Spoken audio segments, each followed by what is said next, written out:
දාත් පන්තිවල මම නොකරන දෙයක් තමයි තව කෙනෙක්ට මොනවත් වච්කවා කියන්නේ නැහැ. මම මෙතේ කාලේ මේ අවුරුදු 12ටම නැහැ. හැබැයි ඔයාලා වෙනුවෙන් කතා කරන ලා හින්දා තමයි මම මෙහෙම කියන්නේ. ඒ වැඩේ වැරදි. ඒකින්දයි මම එහෙම කිව්වේ. දකින්න නැති හැමෝම මට කොහොම පෞද්ගලික ගන්නෑනේ. හැබැයි කිසිදු දෙයක් ඔයාලා හැමෝම එකටම ඉගෙන ගත්ත අධ්‍යාපන මට්ටමක් තියෙන ඔයාලා කැමතිින්දා මේ විෂය ධාරාව තෝරගත්තා මිසක් ඔයාලට ඒක කරන්න බැරි කමකට ඔයාලා ආව නෙමෙයි. එතකොට මේ හැම කෙනෙක්ම එකම මානසිකත්ව මට්ටමක ඉගෙන ගන්න ළමයි ඒ නිසා ඒකෙන් වෙන්නේ ඒ යම් පුද්ගලයෙක් අපේ විෂය බාල්දු කරලා කතා කරනකොට වෙන්නේ සමාජයේ ඒ විෂය ධාරාව ඉගෙන ගන්න හැම කෙනෙක්ටමද ඇත්තටම අද වෙනකොට ප්‍රධාන පෙළේ පුද්ගලයෙක්නේ. ඒ සමාජ මත මං හිතන්නේ ඒ වෙනකොට සමාජයේ මං හිතන්නේ සෑහෙන පිරිසක් එතකොට දෙක දැකලානේ. එහෙමනේ. එතකොට ඒ සමාජ මතයක් විදිහට හැදෙන සමාජ මත එතකොට වැටෙන්නේ ගොඩාක් මෙන්ටැලිටි අවුල්. නේද? නැත්නම් A level වලට අඩුම ප්‍රතිඵල තියෙන A level මේ විෂය ධාරාව කෙරුවත් හොඳ තැනකට යන්න බැරි දරුවෝ ටිකක් තමයි ටෙක්නොලොජි කරන්න වගේ මානසිකත්වයක්. එහෙම එකක් නැහැනේ දරුවෝ. කවුරුත් මෙතන එහෙම නැහැනේ. තමන්ගේ කැමැත්ත. තමන්ට හිතනවා මේක මට පහසු වෙයි. මට මේ වැඩේ ගොඩ දාගන්න පුළුවන්. එතකොට අන්න ඒක මත තමයි මම එහෙම පොඩ්ඩක් මේ විදිහට මං ආයේ ගැන පන්ති මේව කරන්නේ නැහැ. නමුත් අපි දැනගන්න ඕන තමන්ගේ දෙයකට මොනවා හරි දෙයක් වෙන එක තමන්ට වේදනාවක් දැනෙන්න ඕන.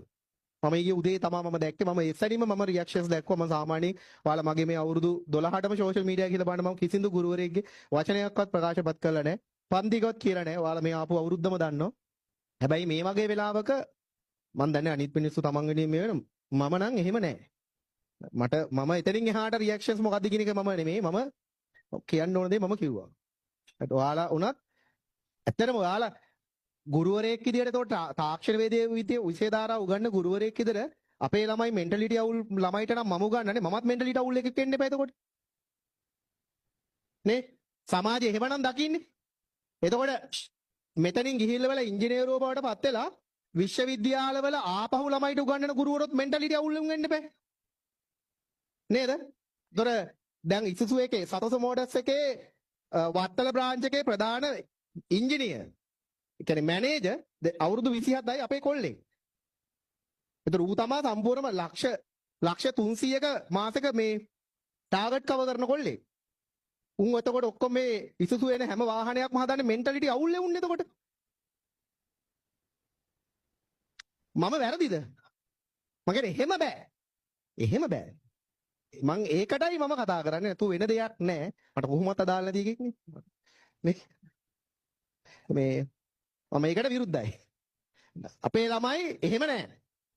අපේ ඉන්න හැම කෙනෙක්ම දක්ෂයි. අදක්ෂව මෙතන නෑ. කාටවත් එකෙක්ටවත් ඇඟිල්ල දික් කරලා තෝ අදක්ෂයෙක් කියලා කියන්න බෑ. එහෙම බෑ. අදිමානසිකත්ව තියෙන උන් එහෙම කියවට එහෙම බෑ අපේ උන්ට එහෙම කියන්න එකෙක්ටවත්. අපේ උන් ඔක්කොම දක්ෂයෝ.